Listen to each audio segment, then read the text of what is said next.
Ahora vamos a escuchar la presentación de la doctora María Herrera Mellado. Bueno, muchas gracias. Gracias a todos por su asistencia y por esa magnífica presentación, Gerardo.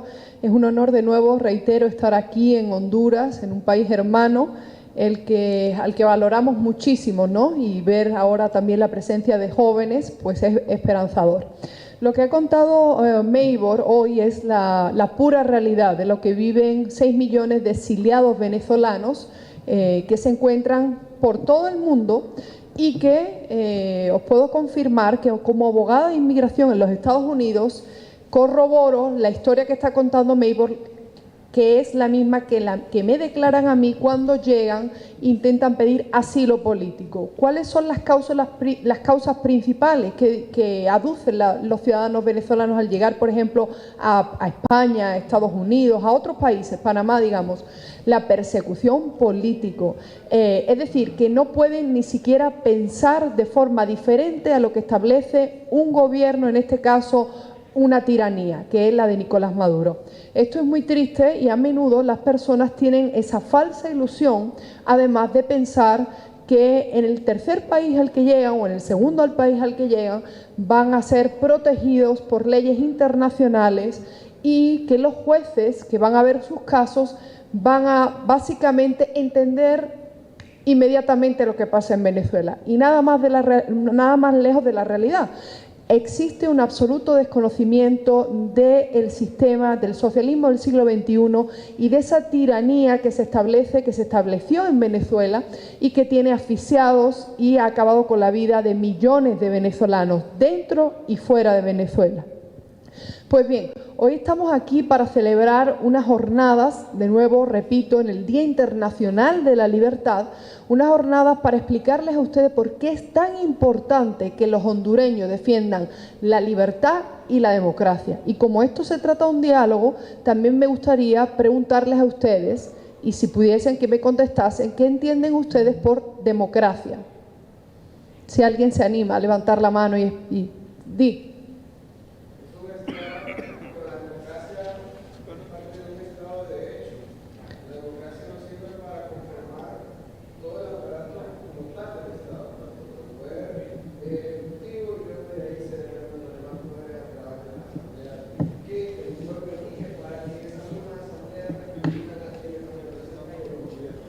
Magnífico. Entonces partimos de la base que la piedra angular de la democracia es el Estado de Derecho. ¿Y qué es lo primero que hace el socialismo del siglo XXI y estos regímenes totalitarios? Atacar el Estado de Derecho. Pongamos, por ejemplo, el caso de España. Yo soy española. Hasta hace muy poco tiempo teníamos en los rankings de democracia, teníamos unas posiciones altísimas en cuanto a lo que es la separación de poderes y el respeto al Estado de Derecho. Pues bien, hoy voy a publicar un artículo en un periódico internacional que se llama Libertad y Democracia desde Honduras para el mundo. ¿Qué ha pasado en España, por ejemplo, con la llegada de un socialismo, de un gobierno social comunista? Que lo primero que han hecho es atacar esa separación de poderes y, digamos, diluir el Estado de Derecho. Eso es muy preocupante, pero claro, esto no es algo novedoso, como dice Meibor, esto ha pasado en Venezuela, esto ha pasado en Cuba, por supuesto, con una mayor incidencia. Y ahora centrémonos en el término de libertad, ¿ok? Yo me considero una gran defensora de la libertad, pero la libertad tiene sus límites. El problema que estamos viendo, y vuelvo a repetir hoy, a día de hoy, es que millones de venezolanos tienen puestas sus esperanzas en un orden internacional, en organizaciones internacionales, que en vez de estar completamente unidas y arropando a los venezolanos que se encuentran en el exterior, vienen a imponernos a nuestros países conceptos completamente ajenos a nosotros como sociedad. Es decir, hablemos, por ejemplo, del mal terrible llamado derecho al aborto, que no existe. Lo que sí existe de forma natural es la vida y lo que tenemos que defender es el derecho a la vida. Y por eso debemos ser totalmente intransigentes, porque no existe el derecho al aborto. Bien, ¿qué más tenemos que nos venga, que nos haya dado Dios? ¿Qué son derechos irrenunciables? la capacidad de expresarnos, la capacidad de pensar, la libertad de pensamiento, libertad de expresión. Pues bien, estos regímenes totalitarios lo primero que quieren es acabar con que cada uno de nosotros seamos capaces de pensar de forma diferente y por ello persiguen, encarcelan y torturan a todo aquel que se atreva a pensar de forma diferente. Y es importante que reflexionen sobre estos conceptos porque al final, y no sé cuál es el nivel de estatismo y el nivel también de concientización del ciudadano hondureño, pero les puedo decir, por ejemplo, que como ciudadana española y estadounidense, en Estados Unidos tenemos un muchísimo mayor concepto de la importancia, de la importancia de estos derechos y valores, principios fundamentales, como es la capacidad de defendernos, defender nuestra propiedad privada, capacidad de expresar libremente lo que pensamos y además manifestarnos para que no nos roben estos derechos. Pues bien, en el tema de la inmigración, les repito, cuando yo recibo a las personas, a los exiliados en Estados Unidos, lo primero que me dicen es: me tuve que ir de Venezuela, me tuve que ir de Cuba porque no podía no tenía el derecho a expresar algo diferente a lo que establecían en las escuelas a nivel educativo. Y eso es importante que lo entiendan porque si queremos de verdad seguir defendiendo a nuestros países, los ciudadanos tenemos que asumir el rol de defensores de la libertad y la democracia. Nunca entregar este trabajo a los gobiernos. Jamás confiar en los gobiernos para defender la vida, la familia y la libertad. Y es muy importante. Ahora bien, ¿cuáles son las causas de la llegada del socialismo? Cuando uno hace una investigación sobre por qué se asientan estos regímenes socialistas en nuestros países, tenemos causa número 1, el descontento de la ciudadanía. Todos en este momento, en este año de pandemia, estamos muy descontentos con la gestión de nuestros gobiernos. La pandemia ha hecho que los gobiernos más estables caigan. Por lo tanto, esto es algo que se puede extrapolar a todos los países del mundo.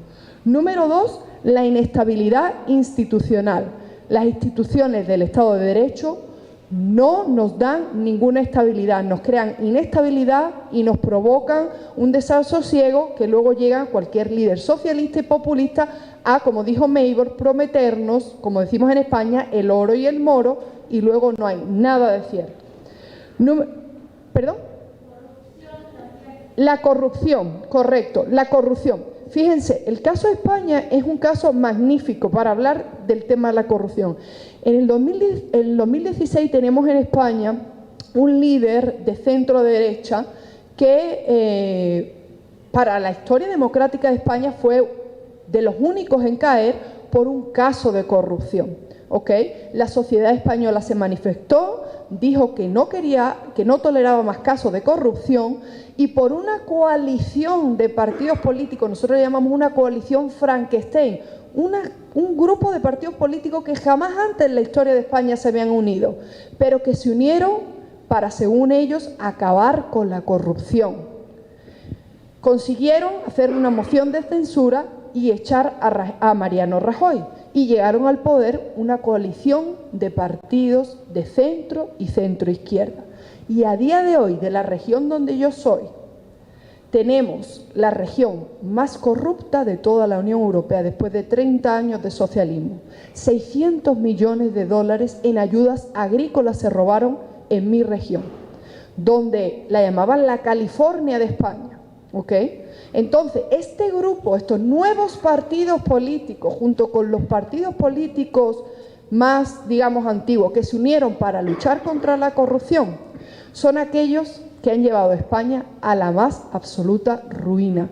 El país de la Unión Europea que menos crece, el país de la Unión Europea que más dinero le ha tenido que prestar la Unión Europea porque no hay manera de pagar la deuda. Entonces, estas fueron las falsas promesas que allá por 2016 juraba un grupo de jóvenes y no tan jóvenes que iban a liberar a nuestro país, que iban a hacer que los jóvenes como yo volviésemos a España. Pues bien, 2016, estamos en 2021, no solo no nos hemos recuperado, sino que los índices de corrupción están en históricos máximos. Hablemos del tema de la energía, la independencia energética, cuánto se habla del tema de los impuestos a la luz, la independencia energética.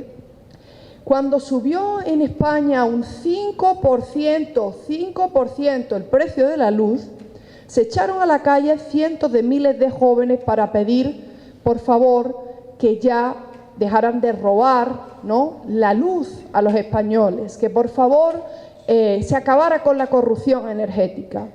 A la fecha, estamos 5 años después de que esos países, de esos partidos políticos, esos jóvenes tomaran el poder.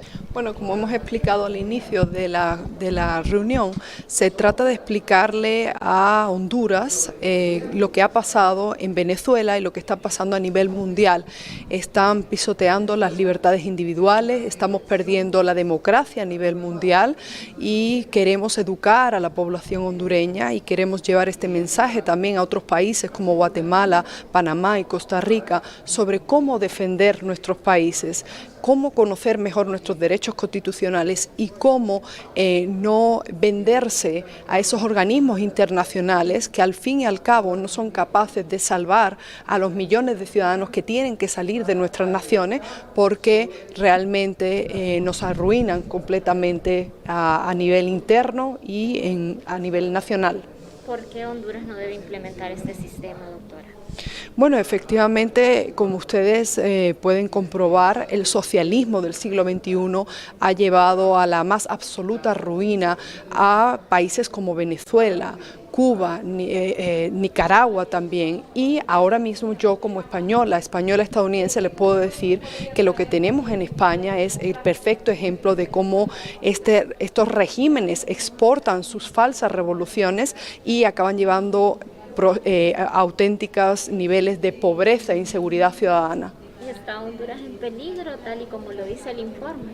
Para nosotros definitivamente en este momento muchas naciones están en peligro, no solo en Honduras, porque estamos en medio de una pandemia en el que los gobernantes mundiales se han dado la traza y modo de acabar con nuestras libertades individuales y además el problema es que los ciudadanos nos damos cuenta que no conocen sus derechos fundamentales y sus derechos constitucionales. Entonces Honduras, al igual que Panamá, Guatemala, España, la misma España, está sufriendo una serie de retrocesos y estamos haciendo una gira para explicar qué está ocurriendo y despertar la conciencia ciudadana para que seamos los ciudadanos lo que digamos, basta, con nuestra familia, con nuestra libertad, con nuestra vida, no te metas. ¿Cuál sería el llamado al pueblo hondureño a pocos días después de las elecciones?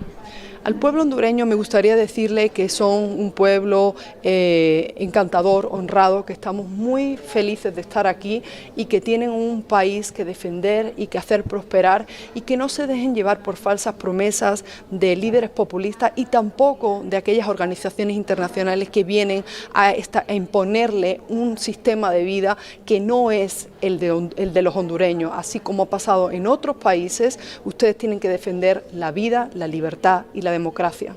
Muchísimas gracias a la doctora María Herrera Millán, que es doctora en Ciencias Jurídicas, también de Derechos Humanos.